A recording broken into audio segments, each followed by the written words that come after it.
first instance, we created a secretariat that had a single focus to concentrate for our department, for Canadian Heritage, and for the Government of Canada, its efforts and towards supporting the Games. This was a critical step in creating the right kind of organizational foundation. The kinds of principles we operated under then was very much about getting it right from the start. Getting the fundamentals in place, getting the right organizations, getting the right structures, getting the right agreements, and making sure we had the right people at the table having the proper kinds of conversations. When we started this project, there was just a handful of people in the Government of Canada who knew anything about the possibility of the Vancouver 2010 bid.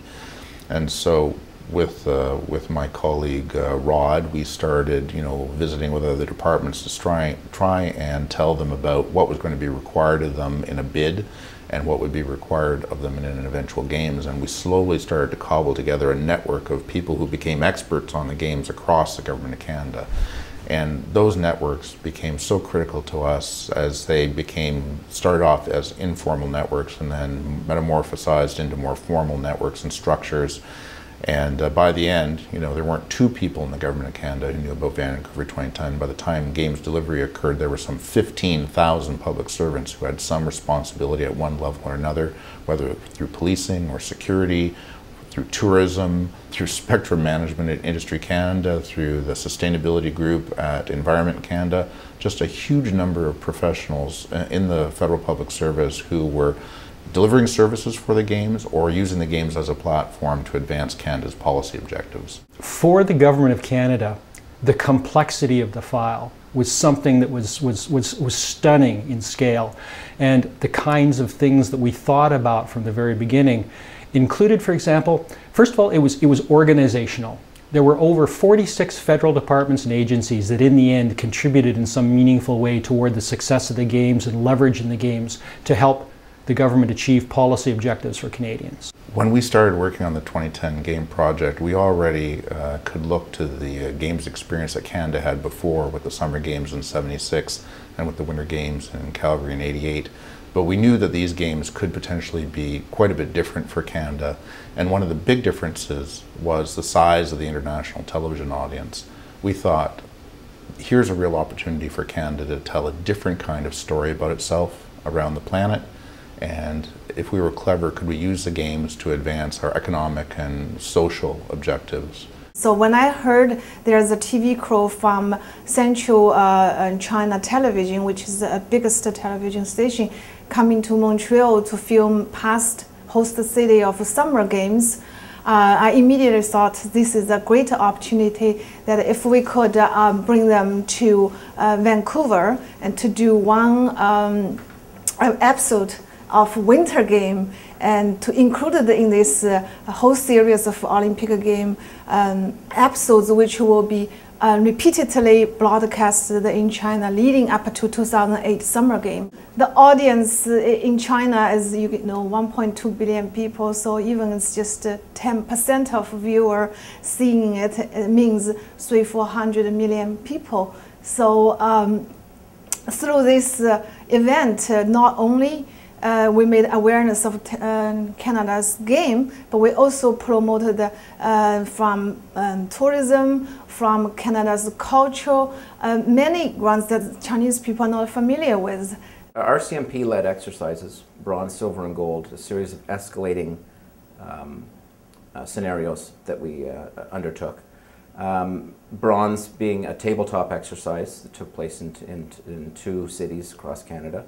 Silver then escalated that up a bit further in that we did some real-time scenarios, and then exercise gold, the climax, was real-time but also used real assets on the ground.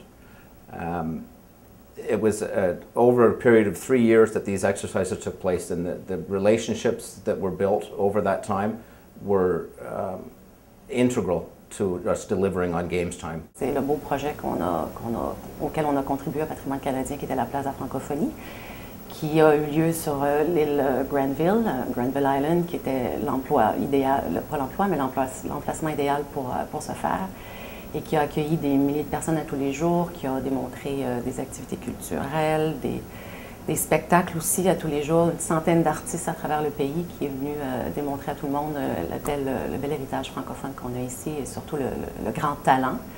Et donc c'est ça, c'est l'exemple qui me vient en tête.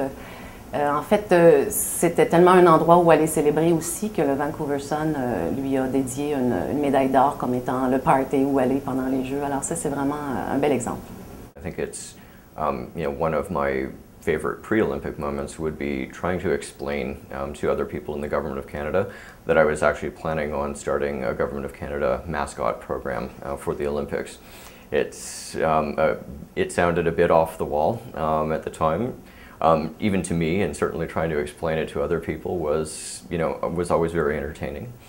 But that said, we really felt that it was important to bring the Games to Canadians. We were part of the Pavilion Tour, and so we had the mascots and the torch and a game and everything, and we were doing outreach.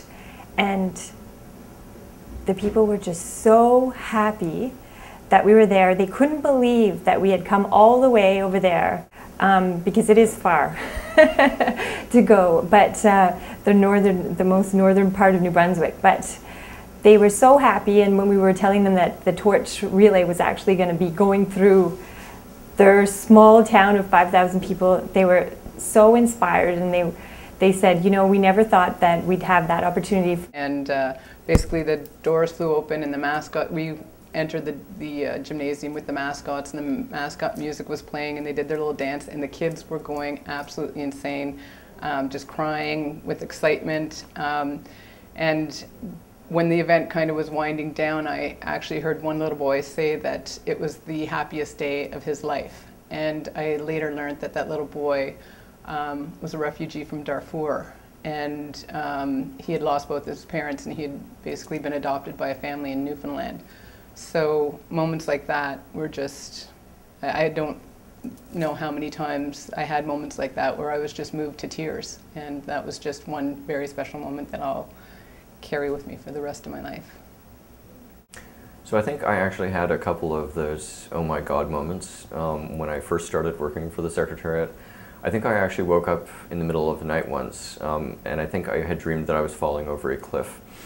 Because it really did seem that immense, and I thought, I'm way out of my league here. I'm not even sure that I know what I'm doing. And it really wasn't until I'd been working on the file for a little while, and that I realized that these aren't things that people do every day for a living.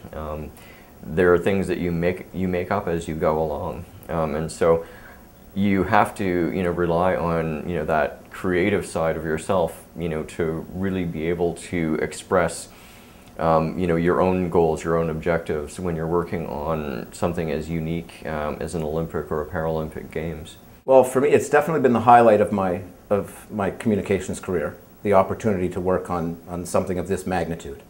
Going into it, I had no idea of what was going to be involved, and the number of people that were involved to pull it off, and the dedication from those people that were able to pull it off. And if you're dedicated and you persevere and you convince people of the rightness of your plan, you can achieve anything. And there's sort of a reputation that public servants have for not being terribly creative and not having being particularly aggressive about pursuing their goals, but people who worked in the 2010 Games know that there's a different kind of public service available, and that with passion and creativity you can do anything. I would say that it's something I had in me because I've been told before, but it's something that grew even stronger. Persistence, la persistance. Never give up something. If you think it can get it done, it will get done. Convincing people that it's worth it, and just believing in it and getting it done. I think you can surmount, on peut faire bouger des montagnes. And I think on the official languages front, that's what we did.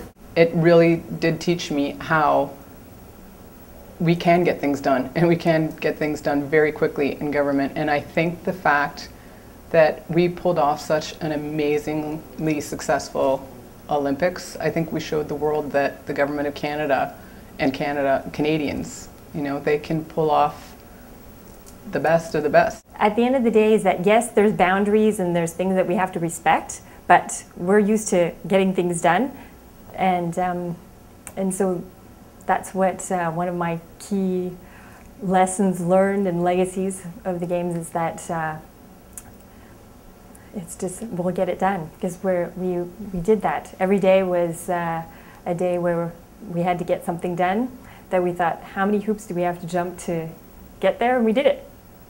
Yes, this was a huge responsibility, and with just the talent of the people that was involved and the dedication of the people was incredible, and that's what I'll take away from me forever. It was a fantastic team from top to bottom.